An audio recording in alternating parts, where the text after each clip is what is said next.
Hey guys, TehJew22 here, and welcome back to another edition of TehJew22 Talks. Now, last time I talked with my good friend, Pika Powa, and we talked about not only himself, but we also talked about the groups that we're a part of, like Insomania Game, as well as its predecessor, the Foreign Exchangers. But this time around, my guest at this time is not affiliated, at least at the time of this recording, with Insomania Game or Much Games Guides. But this person is someone that can light up a room with her personality. And yes, I did say her. And this is the first time I'm interviewing someone other than a guy. It is a beautiful young lady. I found this young lady. It was actually first I found her friend through Solar Warlock, and then I found her through Tanuki Teddy. We'll talk more about Tanuki Teddy in a bit, but I found her rather, through him. And I have to say, Teddy, thank you so much for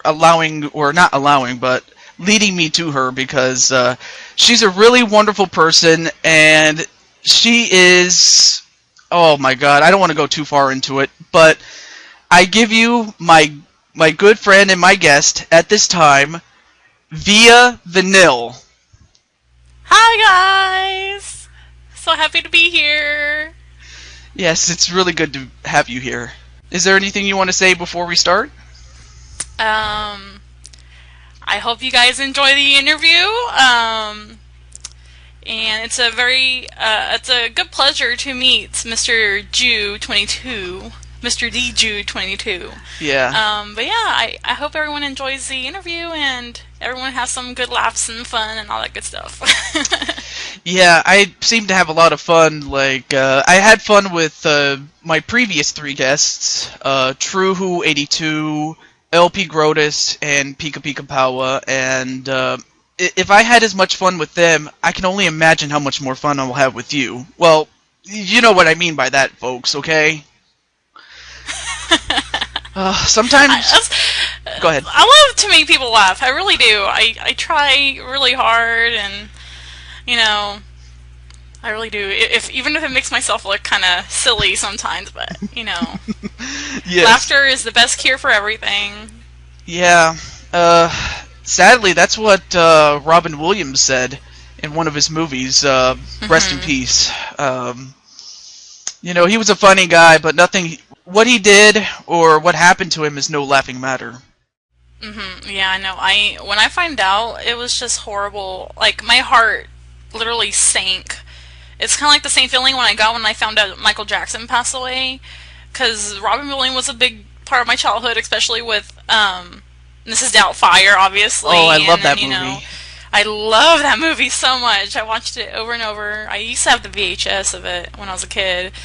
And then actually the other day, I rewatched his Zelda commercials he made for the 3DS, and I watched it over and over and over again, and I loved it. Yeah, well, there's a lot more we can talk about, but I want to make sure I don't get ahead of myself, and that is, first question is, I understand that you were not always a Let's Player. What were you before this, or before then? Before I was actually an AMV editor. I started editing. Well, AMV stands for Anime Music Videos. I started out with just plain Jane old just slideshows on Windows Movie Maker back in 2007 or 2008, whatever year that was. It was 2007, yeah. Then I started downloading videos off of YouTube and using Windows Movie Maker. GIFs. I used GIFs in my early days, and I moved on to downloading full-blown episodes from Rest in Peace, also Mega Upload. I loved that site when it was around. And, editing, I met wonderful, wonderful people. I still talk to some of my friends. I was part of a studio called Illuminated Studios. they're a wonderful bunch of people. I still have the people I still talk to, or is my friend Noemi, and one of my best friends ever that went to a convention before. Her name is Daniela. But yeah, editing, and then I started LPing early March of this year, and I am having tons and tons of fun with it. That's awesome. And as I said before, Tanuki Teddy was the one that led me to you, and then I saw I saw that your first Let's Play or series of videos was Skyward Sword, and I will admit, the first couple of episodes you were kind of shy. I could tell from the tone of your voice, because you were kind of a shy... Well, I was going to say shy guy, but you're a shy girl, I guess. Like, of course, complete with the robe and the mask, but... Yeah. But I mean, seriously, you were too shy, hush, hush, I. Like, I love that song. Oh, I mean, I was born in the 80s, but, yeah, but, anyway, before I lose focus here, but yeah, your first couple of episodes, they were really good, but, of course you got better, and, if I didn't think your videos were that much better from your first couple, I probably would not be watching right now, but the fact that they are, and the fact that you're here, is a testament of how good you've gotten as a Let's Player since you started. So, what got you into Let's Playing? Well, thank you very much for saying I've been improving. I try really hard. I remember the first night I was like really shaky. But anyways, what got me into LPing, I actually always wanted to be a Let's Player even before I started AMV editing, but I never understood how to record game footage back in the days of early YouTube. Mm-hmm. When, I would see Let's Plays on YouTube, but I didn't understand how you would record, and at the time I didn't have a job, and I didn't have any money source. I was like, well, you know what? AMV editing is somewhat free if you know your hacking skills, basically. Your pirating, whatever. Anyways, we're not going to talk about that. Yeah, we're no not one going needs to talk to know about that. But yeah, I've always, especially, I grew up with Zelda.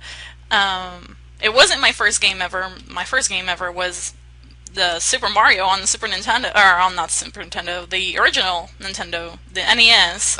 You mean Super Mario Brothers, the original? Yeah, the very, very first one. Wow. That was my first game ever. So, my very, very first game, like, with Duck Hunt. It came with Duck Hunt, right? I think so. Yeah, and funny enough, the Duck Hunt dog is in the game. Like, who thought that was a great idea? I mean, not to disparage anyone that actually likes Duck Hunt and Dog, but I mean, there could have been a lot of other choices, but then again, I don't have the game, so what do I have to complain, really? But I've always had a passion for video games. I grew up on video games. Like, the other day, I just was randomly thinking about all the games I've played over the years, and I have to really thank my brother, because he got me into them. Him and his friends. Like, I have an older brother and an older sister. I'm the youngest. Oh. My sister is 8 years older, so when we were growing up, 8 years is a pretty big gap, so I really didn't grow up girly like my sister. My brother is 4 years older than me, so when I grew up more around him, and he was, video games, comics, anime, so that's what I grew up around. And then my cousins all owned systems. My first system was the Nintendo 64. But yeah, I've loved video games all my life. Oh, so. That is awesome. You mentioned the big one, the Nintendo 64. I think the other day you mentioned how we were 64 kids, if you will. Yes! And there were 90s kids! I'm so happy I'm a 90s kid. Yeah. Man, those were simple times back then, and You know what? This was like back when Nickelodeon was actually good, and Yes. and I think before that you had the Disney Channel, and that was actually pretty good back then too. And I mean, sure, there was some wacky stuff, but I miss the '90s. It's really awesome. I mean, I'm happy that Teen Nick brought back the yeah, like Teen Nick has this thing. I think it's on Saturday nights or something like that. Where It's yeah. I'm sorry. It's what's it called? The 90s or all that. There you go. I think that's what it's called. All that '90s, I think. The 90s are all that. Okay, that's right. I watched it every night. Yeah, those were good times, and you know what? One of the shows that I watched in the '90s. In fact, it was sad that I was too young to be on the show, but I wanted to be a part of. Do you remember that one game called what's it called? Legends of the Hidden Temple? Yes, I love that show so much. Oh, I've always wanted to be part of the Purple Parrots. I think there was the Purple Parrots and the Blue Snakes. I forgot the blue team, the blue something, but I always wanted to be purple or blue. I think it was the Blue Iguanas. Yeah, you're right. The Silver Monkeys. Oh no, actually no, it's not the Blue Iguanas. It's the Orange Iguanas. The Blue Barracudas. That's it. There you go. Yeah, that sounds more familiar. The Red Jaguars, and I think it's the Green Monkeys as well. So those are all the teams that competed on the show. Mm-hmm. It was awesome. Yeah, I like the giant talking tiki head, and every time he would open his mouth, he goes like, That thing used to scare me when I was a kid, but then I'm like, oh, he's pretty cool. And fun fact, there's actually a channel, or remember the channel called Guts or whatever they used to show in the 90s? Yes, I do remember that one. It's sad that it ended soon. It ended too soon, and also there was Figure It Out. Even though they brought that show back, I was really a big fan of its original run. Oh man, there was just so much stuff going on in the '90s. It was just awesome. It was just goodness everywhere.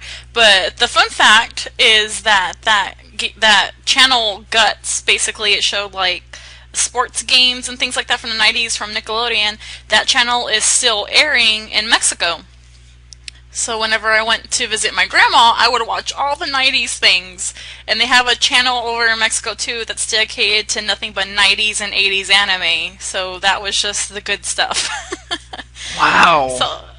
So when I would go to Mexico to go visit my family, I would watch the old school animes and 90s Nickelodeon. Everything was in Spanish, but it was really, really good, you know. Oh, yes. I just loved it. Oh, man. You know what? You actually brought up something really, really interesting because, what's it? Oh, yeah, that's right. You mentioned about your favorite soda, Coca-Cola. Yes. And you said something about how different Coca-Cola here in America is compared to that of Mexico. And you talked about Mexican Coca-Cola, and I was like, you know what? That is so true. So I'm assuming you've tasted it too? Yes. Well, because they actually have a Mexican store, and all right, I go to this. Well, I guess you can call it. We call it here in our town Little Mexico because it's like a taste of Mexico, really. And they have these. It's a meat market, but I can't pronounce it correctly. It's probably called La Michoacana. Maybe, but it's a carne. Oh, carniceria. Yes, that's it. I just can't say it right for some odd reason. Even though I can say mal de la cabeza much better because, well, I always call people that, especially those who don't know what it means, as an insult. But that just goes without saying. So yeah, don't tell anybody. Seriously, don't. Oh my goodness, that's too funny. Yeah, I mean, but yeah, I mean, I went to a meat market, and they had all these products from Mexico, like Bimbo, the Yes. bread Bimbo, not the other Bimbo. You know what I mean? Yeah, but that bread's amazing. I don't know if you've tried any other types of like Mexican candies, but when I was a kid growing up, there was a lollipop. Well, it's not really a lollipop. It's the shape of a lollipop. It's called paleta payaso, which means a clown lollipop. And even though I hate clowns and they scare the crap out of me, I ate that thing. They really do. But thank goodness the lollipop doesn't look like a clown, and the clown on the cover, but it has little gummies and it's marshmallowy with chocolates. But I don't know if you ever tasted that or any other Hispanic candies. Well, I've had, I think it's called canal gum. Oh, mm-hmm. Canal gum. I don't know how to say it, but Oh, you said it right the second time. canal. Yeah, I had canal. It's really good. But of course, it's gum, so I can't eat it. That's the only bad thing about it. I mean, I think of the candies I could think of, my absolute favorite would have to be this. It's shaped like what is it? A crab cake, if you will, but it tastes like peanut butter. I know which one exactly you're talking about. It has a rose on the front, right? Yes. Yes, that is my favorite candy ever. Mexican candy, at least. Yes. And it's crumbly, and it's in a yellow box. Oh, yeah, that's right. Mm-hmm. Oh my God. De la Rosa. Oh, that stuff is so good. Love that stuff. You mean, so it's so good that it makes you want to say, yes. It is so good. Yes. On top of the world. Sure. I mean, you know where I got that from, right? No. It sounds familiar, but I don't know. Oh, isn't the Herbal Essence commercial? No, it's not that. Oh, it was actually from, well, even though I say it on my videos, I did not come up with the idea to say yes all the time. That actually came from a WWE, formerly known as the World Wrestling Federation, wrestler by the name of Daniel Bryan. He's the one that came up with the yes chant, the whole yes thing. Mm-hmm. So that's why I say it, because it just, it makes me feel good to say yes. Yes. You know what? I don't know if he wasn't. I played this one wrestling game that was actually on the Nintendo 64 a lot with my cousin. Mm-hmm. And I don't remember if he was on it or not. I don't know if you remember the game I'm talking about. All I remember is it was a wrestling game, and that's all I remember. Well, I think it was WWE. I don't remember. I was so young, but we played the crap out of that game, and we had fun. Yeah, that was fun too, but it has to be one of two games. It's either WWF or World Wrestling Federation WrestleMania 2000, or it has to be No Mercy. It's one of those two. Because it was on the 64, unless you mean unless it's one of its earlier counterparts, known as WWF Attitude or WWF Warzone. It depends, like, who was in the game, because if you could tell me who was in the game, I might be able to pinpoint the exact title of it. Oh, I don't remember. I can text my cousin or message him, but I don't remember. I just remember I picked big burly guys and we fought and it was fun.